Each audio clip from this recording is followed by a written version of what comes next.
Salut tout le monde, je suis le docteur Yves-Valérie Pouna, le promoteur du mardi médical. Aujourd'hui, nous allons parler des fausses couches. Alors, avant que nous n'entrions dans le vif du sujet, je vous invite à télécharger l'application Waspito, à l'intérieur de laquelle je vous donne rendez-vous dans ma rubrique La santé simplifiée avec le docteur Yves-Valérie et également à l'intérieur de laquelle vous pouvez bénéficier de consultations gratuites en insérant le code promo MardiMed qui s'affichera au bas de l'écran. Vous vous demandez certainement ce qu'une femme qui est en train de faire une fausse couche peut ressentir.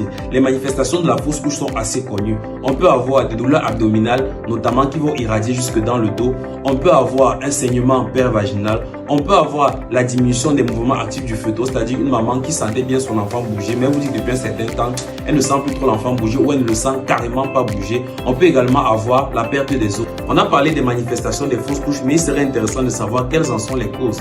Les causes des fausses couches peuvent aller de pathologies maternelles telles qu'un diabète chez la maman, ou alors une maman qui fait un paludisme, une infection urinaire, ou alors même une maman qui a reçu des coups dans le ventre, ou même qui prenait la moto. Il y a eu pas mal de secousses qui ont endommagé le bébé où l'endroit où il se situe, mais principalement et le plus fréquemment, il s'agit d'anomalies chromosomiques. En effet, les anomalies chromosomiques sont la première cause de fausse couche, notamment au premier trimestre de grossesse.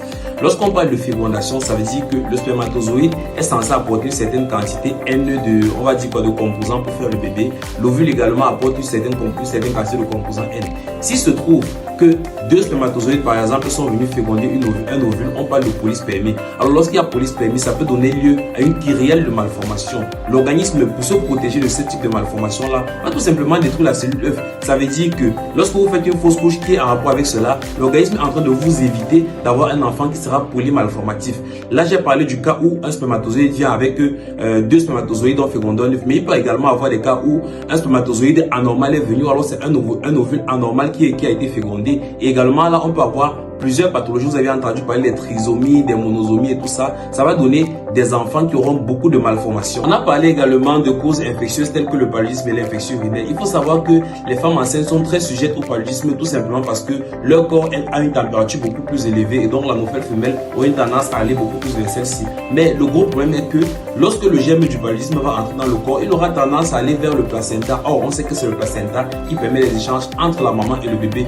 Du coup, s'il attaque le placenta, l'enfant va se mettre à souffrir et on peut avoir une fausse couche. Donc, si vous êtes enceinte et que vous ressentez des symptômes a priori banals tels qu'un fébricule, c'est-à-dire une légère élévation de température, des petits picotements lorsque vous urinez, il faut rapidement aller consulter parce que ça peut être a priori bénin pour vous, mais potentiellement fatal pour le bébé. J'espère que vous avez été minimalement éduqué sur la notion de fausse couche et que vous pourrez mettre tous les moyens en jeu pour les prévenir.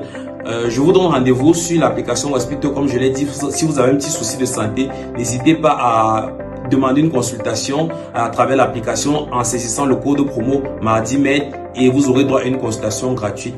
Merci, n'oubliez pas de liker la vidéo, vous abonner à la page et de partager bien évidemment. À la prochaine.